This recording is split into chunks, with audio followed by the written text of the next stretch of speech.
Magandang araw, magandang hapon at magandang gabi sa ating mga kababayan sa iba't ibang panig ng mundong ito. Shout out din sa mga taga Luzon, Visayas at Mindanao at doon sa mga taga Africa. Nako, mainit-init ang balita ngayon, no? At magkita-kita po tayo, okay? Sa mga magiging rally, magkakaroon po ng rally sa Liwasan, magkakaroon ng rally sa Davao, magkakaroon ng rally kung sa iba't ibang panig ng Pilipinas. Kaya abang-abang lang po tayo sa mga announcement at tayo po ay magtulong-tulong, tayo mga Team Suka, tayong mga inaagrabyado, tayong mga inaapi, tayong mga Team Duterte. Okay, tayong pinagtutulungan sa politika. Ay alam naman natin kung bakit, dahil malakas talaga ang Duterte at talagang sila ay galit sa mga adik. At syempre, galit na galit sila sa komunista, sa mga NPA. So talagang hindi sila papayag, especially yung mga bansa na mga panig sa mga komunista at sa mga rebelde ay susuportahan ng pag pagtiklop sa Duterte. Kaya po tayong mga naniniwala sa mga pinaglalaban at sa mga advokasya ng mga Duterte, tulong-tulong po tayo. So abang-abang lang. Marami po yan, hindi ko na po ma-announce lahat. At sabi ko nga, abang tayo dito sa channel na to at sa mga DDS vloggers din po. Kung sino-sino man at lalabas po kung saan tayo malapit ay tayo ay makipagtulungan. Kung kayo naman nasa ibang bansa at malayo kayo sa lugar ng mga rally, tulong-tulong po tayo sa social media. Okay? Hingin ko po na i-like nyo po itong video na ito at sa mga hindi ko pa po subscriber, paki-check naman po, konting lambing lang sa mga Duterte team. Sa mga sumusuporta ng Duterte, baka pwede nyo i-subscribe tong channel kong to, Coach Oli News PH. At syempre, yung bago kong gawa na Facebook page, TikTok at YouTube, Coach Oli News 2 po ang pangalan nun. So pakisuportahan lang, i-like nyo rin yung mga videos doon and subscribe. Ito po ang ating mga pag-uusapan ngayon. Marcos at Remulla, Torre, may secret deal ba sa ICC? Nako, pag sikreto, ika nga pagka may alak, may balak. Pag sikreto, aba masama. Meron nga ba silang secret deal? Pangalawa, nabuking kaya sila umamin? Okay. Sino ito? Biglang napaamin dahil nabuking. Wala silang planong aminin. Kaya lang nabuking. Pangatlo, pagharap sa ICC, insulto sa mga pulis. Marami pong pulis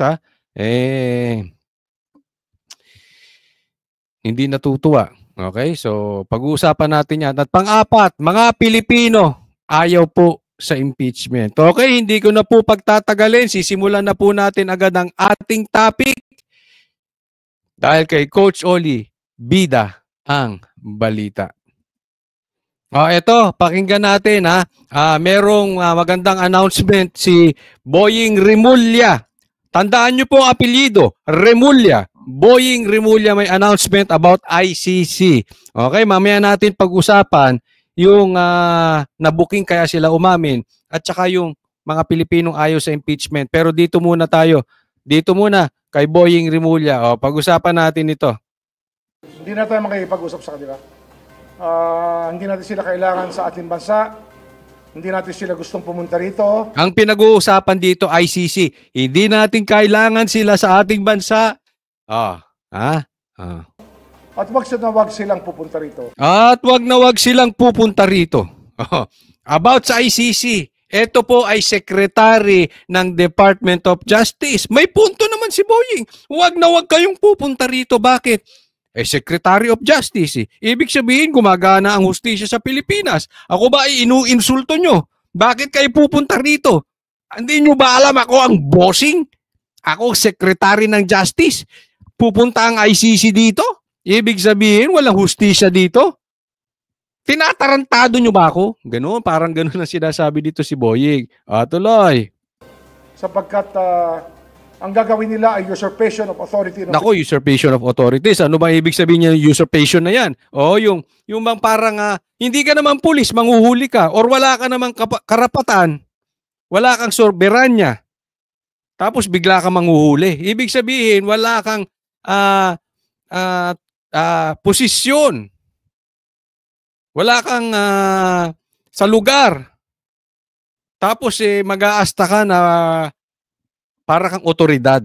Yan. Bawal yan. Hindi yan po pwede sa ICC. According kanino? Sa akin? Kay Boying. Tuloy. Government. Magkakaproblema tayong lahat. Pag ginawa nila yan, they'll be violating our law. Ang ICC... violation ng batas. Sabi ni Boying, violation ng batas. Pag pumunta rito at pag nakialam ang ICC. Kailangan niya ng mga bansa katulad ng Sudan. Nako, mga ano to Ano ba itong mga to? Africa? Sudan. Oo, Sudan. Kailangan ito ng Sudan. Somalia. Haiti. Siguro sa ibang lugar sa Afghanistan. Sa mga lugar na medyo magulo at walang gobyerno. Doon sa magulo at walang gobyerno, tanong, kayo na sumagot. May gobyerno ba tayo? Hindi po pwede sa Pilipinas ang ICC, hindi naman tayo Somalia. Di ba? Hindi naman tayo Afghanistan. At hindi naman magulo ang gobyerno ng Pilipinas. Di ba, Boying? Doon sila pumasok. Tayong organisado ang ating gobyerno na may sistema ng hustisya. Huwag na nila tayo pakialaman. Nangingialam kayo, ICC. Huwag nyo kaming magagalit sa inyo si Boying. Magagalit. Huwag nyo kaming pakikialaman. Pupunta sa lugar na maaring ang ICC, makialam. Kasi dito, hindi sila pwede makialam talaga rito. Linaw, no? Dito, hindi sila pwede makialam. Approve, Boying. Approve ako sa lahat ng sinabi mo. Sa ibang bansa, kung tingin natin ay may pagkaalangan, di mag-usap muna kami kung aalis sila. Anong nangyari, Boying? Hindi, ako magtatanong lang. Siguro hindi naman fake news. Hindi naman paninirang tao. Kung ikaw ba ay may secret deal sa ICC, tanong lang po yan, maliwanag. Kasi, alam mo, ang dami kong naririnig na mensahe at ang daming bali-balita at ang daming nagsasabi. At daming tumatawag at nagsasabi sa akin, nabayaran kaya si Boying? May secret deal kaya si Boying? Hindi natin masisisi ang taong bayan kung isipin na meron kayong secret deal. Kasi ang liwanag ng pagkakasabi mo hindi yan po pwede sa Pilipinas. Hindi ako nagsabi, Claire, ha? Pinakita ko sa inyo, Claire. Pakicheck nyo kung fake news to si Boying. Dapat kung fake news to si Boying, kastiguin mo, Claire. Sabi niya hindi papasok, tas pinapasok. Baka sabihin nyo, ako fake news. Talagay nyo dyan, sino fake news? Ako ba o si Boying? Pambihira, nagloloko naman ata tayo. Huwag naman po natin niloloko mga Pilipino. Diba? Sabi nga ng Biblia, let your yes be yes and your no be no. Ano ibig sabihin? Pag may sinabi ka, panindigan mo. Pag sinabi mong oo. Sinabi mo hindi papasok ba't tinayaan yung pumasok? Diba? Sasabihin, hindi naman sila pumasok Loko-loko lang ang magsasabi ng ganong palusot. Hindi nga pumasok, pinadala nyo sa ICC. Mas masahol yun. Mas tarantado ang kalalabasan mo noon pagka isipin mo, hindi nyo pinapasok, diniliver nyo pa. With free delivery. Diba? Ano to? Ito ay panlilin lang sa mga Pilipino. Ngayon, how do you expect us na maniwala sa inyo? Tapos tatalak si Claire, tatarak si J. Ruiz, tatarak yung kung sino-sino na mga fake news daw kami. Ngayon, sino ang fake news? Sige nga, pakisabi. Huwag kayong magagalit, Boying, huwag kang mapipikon. Anong nangyari? Para masagot ko yung taong bayan. Sinasabi nila nagka-secret deal ba? Anong palit ulo ni Duterte? Anong tinakasan ng gobyernong ito? Bakit nagbago ng isip? Ang liwa-liwanag ng pagsabi mo Diba? Papakita ko pa. Ito pa.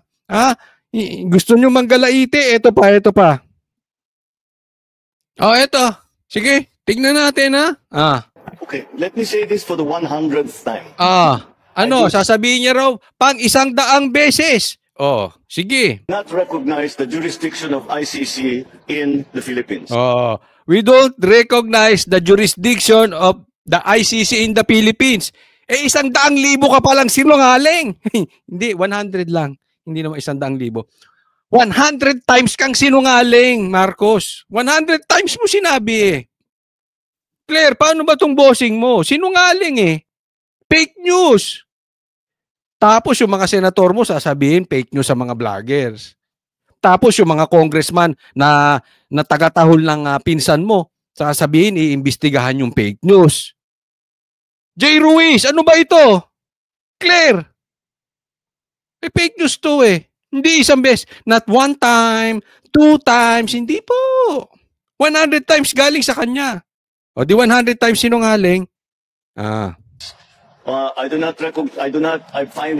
consider it as a threat to our sovereignty. Ayun naman pala eh. A threat to our sovereignty. Tama! I agree. Nagkasundo rin tayo, Marcos. I really agree that ICC is a threat to our sovereignty. May soberanya tayo eh. Respeto naman.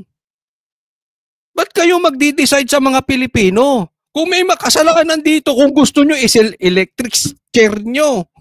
Lethal injection nyo. Bahala na kayo kung ano yung naaayon sa batas ng Pilipinas. Pero sa Pilipinas, hindi pwede makikialam yun. Saan ba ginawa ang krimen? Sa Pilipinas o sa ICC? Hindi na. Yun naman pala eh. Di ba? Tama ka dyan, Marcos. Tama ba si Marcos? Totoo.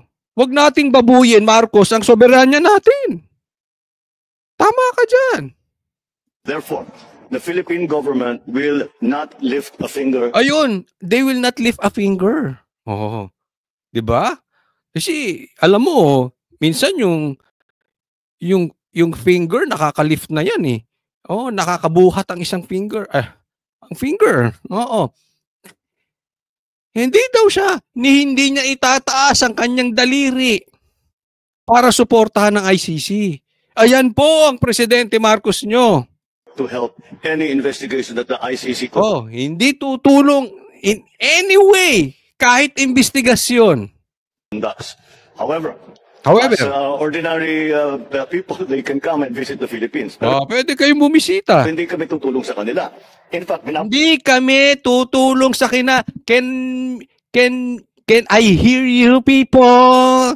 Yung mga manunood nito, can I hear you? Lagay nyo sa comment section. Budol ba si Marcos o budol na budol? Hindi kami tutulong sa kanila. In fact, babantayan namin sila. Ngayon, Marcos, ito ulit ang tanong ko. Kasi same ng tanong kay Boying. Magkano ba? Yan ang tanong ng taong bayan.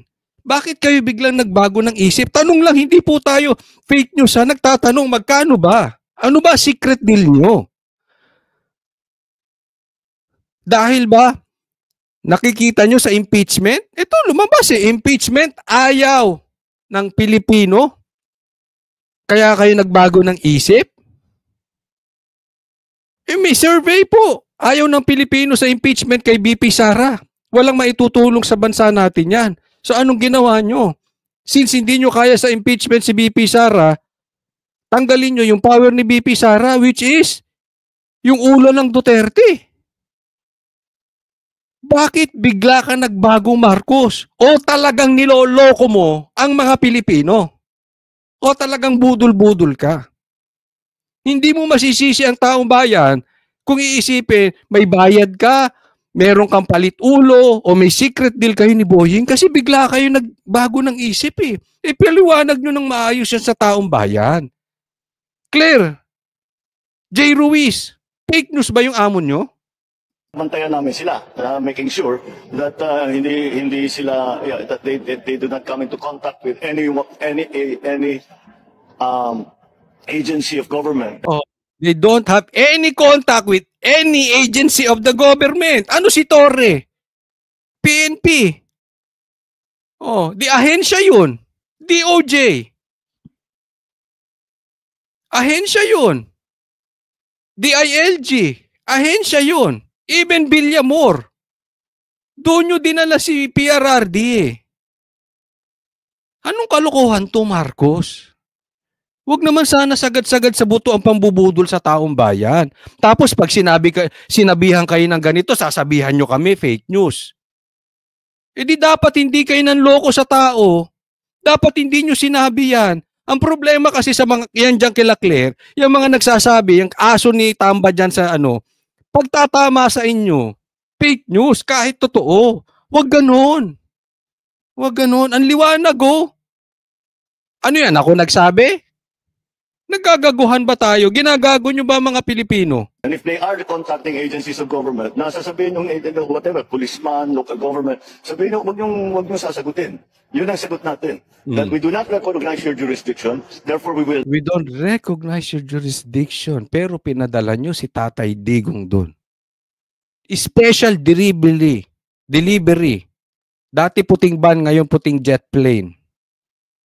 Not assist in We will not assist in any way. Talagang tinatarantado yung mga Pilipino. any way, shape, or form any of the investigations that the ICC is doing here in the Philippines. Thank you, sir. Tingnan nyo, eto, aasarin ko talaga kayo mga Pilipino. Ha? Tingnan nyo mabuti. Ito, next. Pakinggan nyo, anong sabi ni Marcos? We will not lift a finger. Hindi daw siya magpipinger. Sinabi, si Marcos nagsabi niya, nadinig nyo, pinadinig ko sa inyo, hindi daw siya magpipinger. Eto, pakinggan nyo. Kinumpirma ni Palace Press Officer Undersecretary Claire Castro na binayaran ng Office of the President ang private jet na sinakyan ni dating Pangulong Rodrigo Duterte.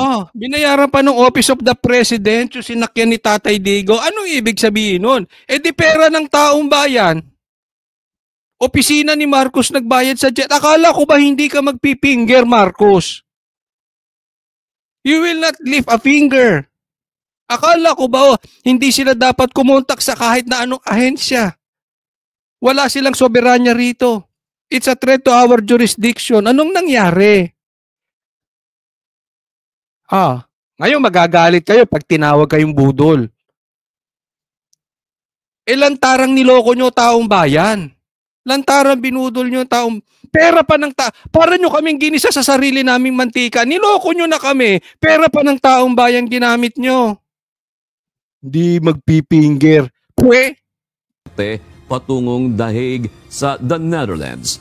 Ayon kay Palace Press Officer Atty. Claire Castro, bahagi lamang ito ng kumpletong kooperasyon ng gobyerno sa isinagawang pag-aresto sa dating Pangulo. Kumpleto? Nagpapalusot ka pa!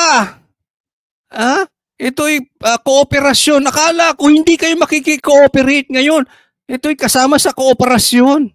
Ay, loko-loko. Niluloko nyo kami.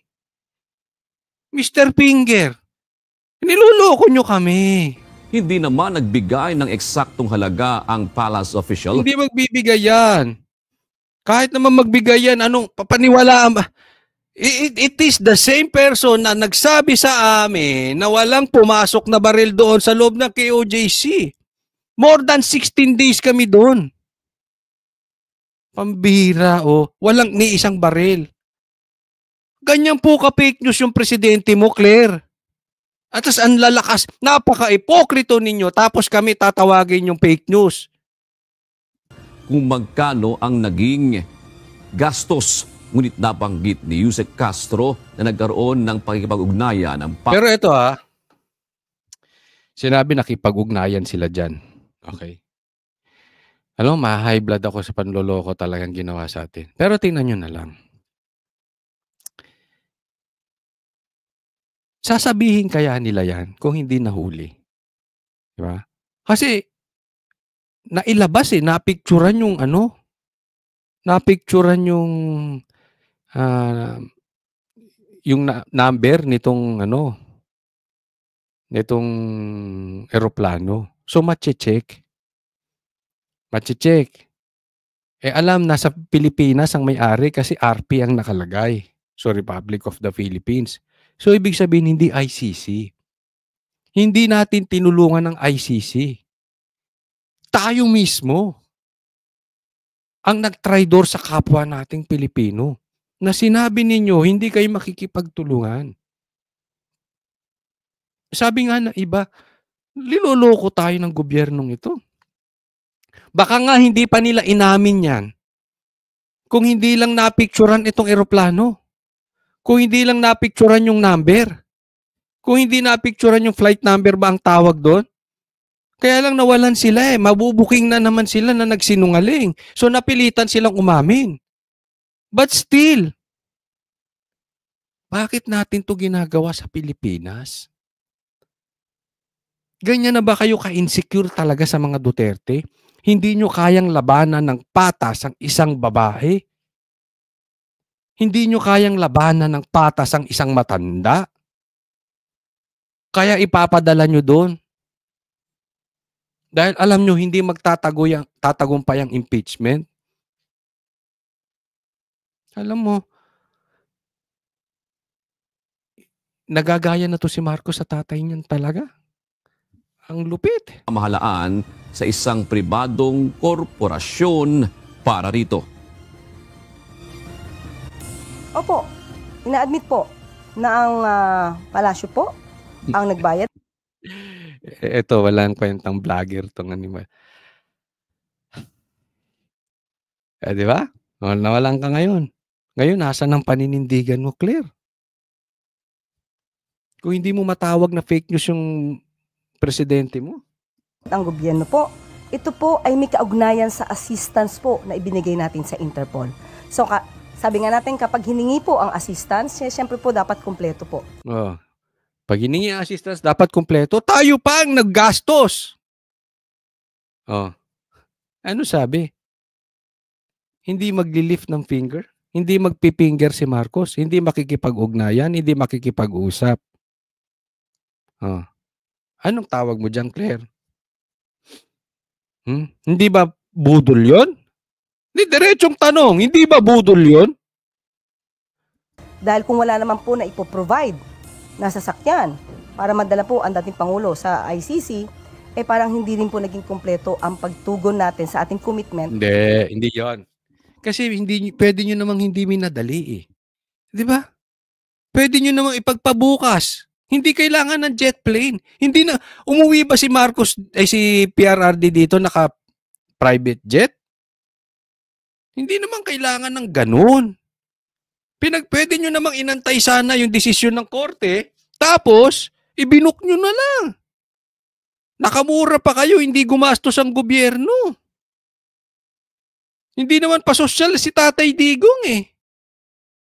Di ba? Alam mo, ako sasabihin ko sa inyo, mas gugustuhin pa ni Tatay Digong na pinauwi nyo muna siya, inantay ang desisyon ng korte, pinag-impake nyo siya ng mga gamit niya, kahit na isakay nyo siya sa commercial plane. Kesa naman naka-private jet, nilabag naman ninyo ang kanyang karapatang pantao ni hindi nyo pinauwi yung matanda, diretso yung flight. Alam nyo bang delikado sa matanda yung flight? Ni hindi nga nagpupunta ng West dyan eh. Delikado na sa edad niya dahil malayo na yung flight. Di ba? Alam nyo naman yan sa may edad, delikado na po yan. Yung ganyang kalayo. Oh. Sabihin ninyo, minadali nyo. Kasi wala kayong plano antayin ang desisyon ng korte. Kasi gusto ninyo, si Marcos lang ang magdi-design. Yan ang totoo. Huwag niyong sabihin na kung ano-ano sinasabi. Ako. Oh, next po tayo, ito pag-usapan natin. Alam mo hindi ko po, kayo na lang ang sumagot, di ba? Doon sa mga nagtatanong sa akin kung may secret deal. Itong si Boying at saka to si Marcos sa ICC. May natanggap ba sila? O talagang sadyang takot lang sila kay Sara? Pero hindi po normal sa isang tao na magsasalita ka on live TV. Pwede siguro kung one-on-one lang. Pero on live TV tapos bigla mong babasuhin. Bigla mong babaguhin. Oh. Pag inisip mo, presidente yun. So tatak yun. Alam mo yun. SOJ ka, Secretary of Justice. So alam mo, yung sasabihin mong yan patungkol sa ICC, tatata. Tapos biglang binago. So ibig sabihin, masyadong malaki yung kapalit para lokohin nila yung Pilipino. Masyadong malaki yung presyo na matatanggap nila or kung ano man yung matatanggap nila sa pagpapadala kay Tatay Digong sa ICC para budulin ng Pilipino at kainin yung sinuka nila, yung tinain nila, kinain nila ulit. Malaki ang pakinabang nila. Hindi mo naman kasi gagawin yan. Ay sinabi mo, hindi po pwede. Sabi mo, it's a threat to our sovereignty, tapos bigla mo pinapasok. Di ba? Oh. So, can we blame the people? No, we cannot.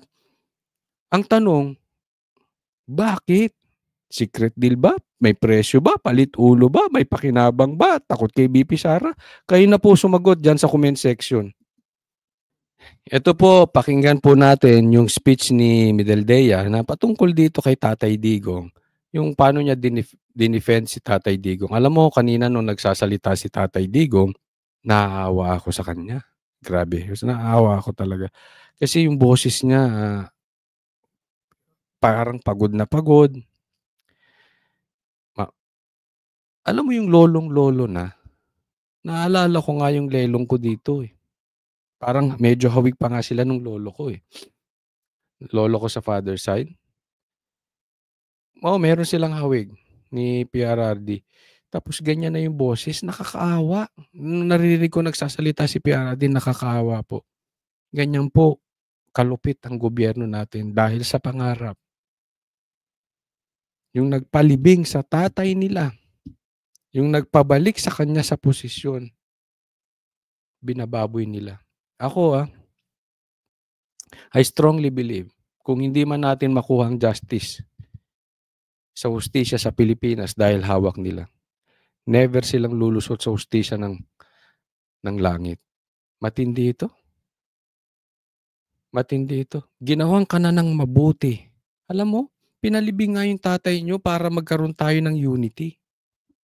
Tapos ganitong ginagawa. Mga traidor, walang utang na loob. Ago, the whole world has witnessed the degrading fashion in which a former president of a sovereign country was bundled into a private aircraft and summarily transported to The Hague.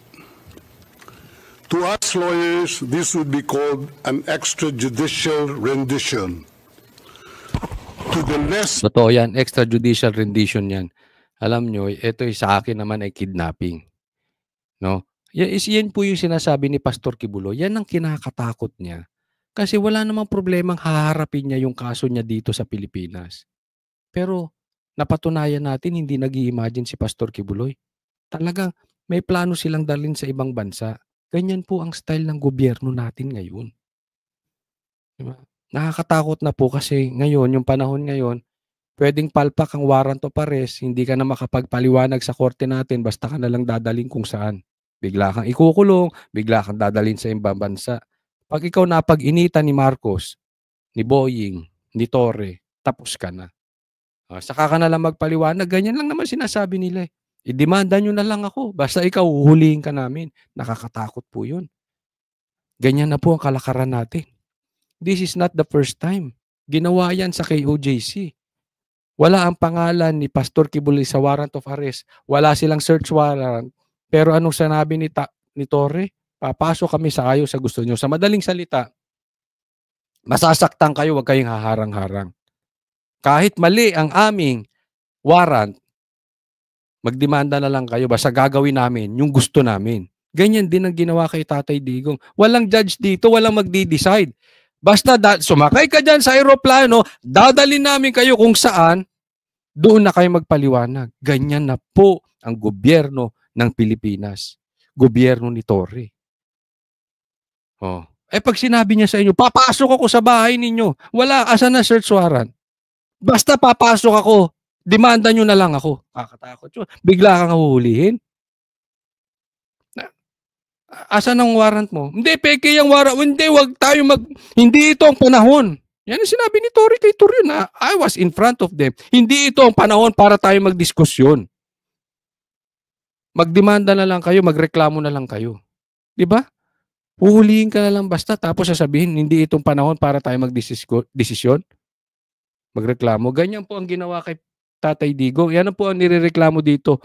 illegal po yung arrest. Legally inclined, it was a pure and simple kidnapping. My client was denied all access to the legal recourse in the country of his citizenship. Yun, napaka-importante yun. Dapat may legal recourse to the country of his citizenship at saka saan siya nahuli. Dapat dumaan to sa korte ng Pilipinas. Hindi lang po ito patungkol sa korte ng ICC. Tapos sinabi ni PRRD na papasukin niyo yung anak ko kasi abogado ko yan. Tatandaan po natin, ang isang tao may karapatan sa abogado. Hindi ikaw, Torre, ang mamimili. Kasi sinasabi ni Torre, may abogado ka dyan. Hindi. Tayo po ay may karapatang mamili ng abogado. Bakit kayo magbibigay sa amin ng abogado? Kung kaya namin, buti ko hindi namin kaya magkaroon ng abogado. Halimbawa, akusado, hindi kaya magkaroon ng abogado, di sige, okay lang, bigyan nyo ng libre. Kayo mamili. Pero kung kaya niya magkaroon ng abogado, ba't kayo namimili? Torre, diktador ka?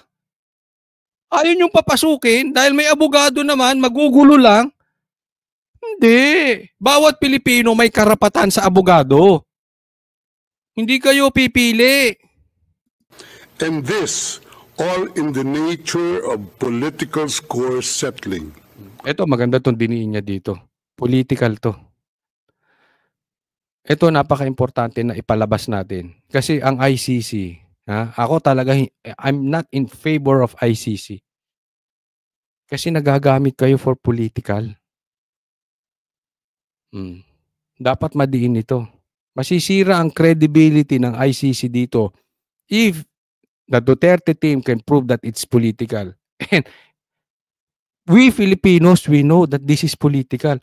Kung mahinang klase ba si Sara, papansinin siya? Kung mahinang klase ba Duterte, pagtutuunan ba ng pansin yan? This is political. Two troubled entities struck an unlikely alliance.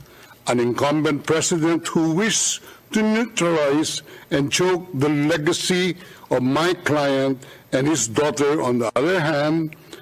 Tama yun. Ganda nung sinabi niya na gustong sakalin, gustong pigilan yung legacy ni Tatay Digong at saka ni BP Sara. Alam naman natin. We all know. Whatever happens kay Tatay Digong, I really hope mapawalang sala siya dito kasi wala naman siyang kasalanan, mapauwi siya sa lalong madaling panahon. But if not, mamatay na siya dyan, patayin siya dyan, I really don't know what will happen. But yung legacy niya, I still believe meron at merong tatayong ala Tatay Digong in the near future na talagang susugpuin ng seryoso ang droga sa Pilipinas. Tunay na susugpuin ng mga komunista at NPA sa Pilipinas. Tatak na po yan.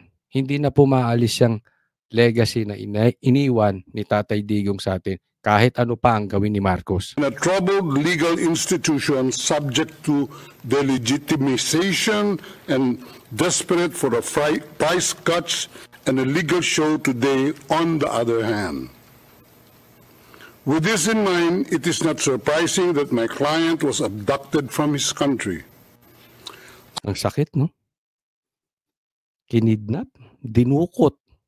Yun ang sabi, abducted in his own country. Tapos binigay sa dayuhan. Sabi nga para kang mas malala pa sa malansang isda.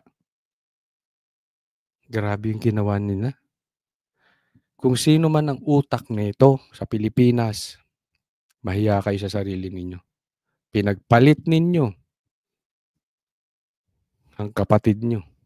ICC private jets do not drop out of the thin air. That jet which received my client was coordinated in advance. Ibig sabihin, hindi naman basta nalaglag lang yung jet plane na yan dyan. Ibig sabihin, kino-ordinate in advance. So, obviously, may connivance na ang ICC at saka si Marcos. Which yung kaninang pinakita ko sa inyo na talagang fake news ito si Marcos. Number 1, fake news ito si Marcos. At number 1, budol. It's obvious. Sabi niya hindi siya makikipag-coordinate. Yun yung point ni Ano yun? Nalaglag lang yung eroplano sa Villamor. Eksakto, may sasakyan si Tatay Digong. Well-planned po ang nangyari. Lahat po. Even yung babagsakan ni Tatay Digong kung sasakay siya sa Hong Kong. Dahil remember, magkakasama kami nito sa Hong Kong. We were in the same room. Ang saya-saya pa namin, ang saya-saya ng mga taga-Hong Kong doon. Ang daming nagpa-picture sa kanya. Pag-uwi, ganyan. Hindi nila alam kung saan lalapag si Tatay Digong, sa Manila ba o sa Davao. Clinose in nila yung mga lalagpakan ni Tatay Digong. Ano ibig sabihin? Planado. The UAE is not a state. Ako napaplastikan sa totoo lang sa ICC. And this is my opinion. Huwag kayong magmalinis. ICC. Sino kayo para humusga ng mga Pilipino? Kumalas na kami dyan eh. Diba?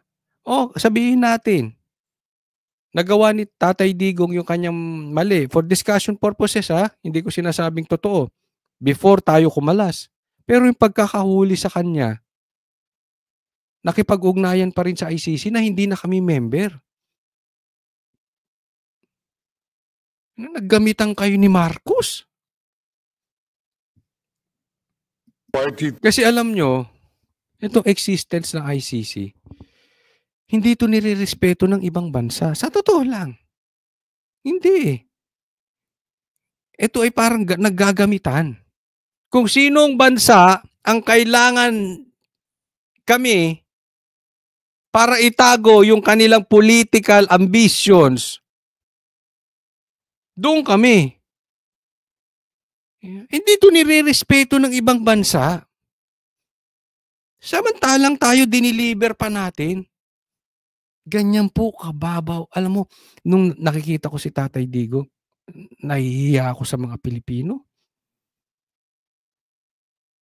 Talagang, sigurado ang tingin nitong mga to sa atin para tayong pinabili ng suka.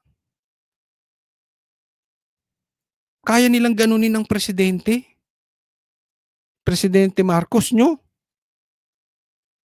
Kaya nilang utusan? Kaya nilang utuin? Kaya niyang baliktarin yung mga sinabing hindi papapasukin ng ICC. Ganyang kababaw ang tingin ng mga puti na yan sa mga Pilipino. To the ICC and has no obligation to cooperate with the court.